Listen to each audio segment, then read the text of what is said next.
the biggest reasons for LGBTQ. That's one of the biggest reasons for LGBTQ. And I'm not against no homosexual or no lesbian. I love all African people, but I reserve the right to disagree with any lifestyle that threatens the survival of the traditional African family. LGBTQ is the new birth control pill. Why do I say that? 2 men cannot reproduce, 2 women cannot reproduce, and now they're even transgenderizing our children. Do you know what that means? They're manipulating and indoctrinating African children to undergo sexual surgery so they'll never be able to reproduce again. When Dwayne Wade, whose son is now legally, had his birth certificate changed, he's legally a girl. Yeah. Hormone therapy. When he gets 30 years old and looks in the mirror and says, you know what? I don't like living like this no more. I want to go back to being what God made me, a man. I want to get a wife and I want to have children. We only got one problem, don't we? Your reproductive is gone.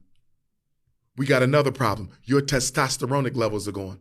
Your ability to produce healthy seed is gone. There is no going back. We are not looking at this LGBTQ thing the way we should be looking at it. It is birth control and racial extermination. Why you think Kamala Harris is traveling throughout Africa, trying to convince African countries to legalize gay marriage? Why does America care how Africa chooses to run its society? What do you care about marriage in Africa?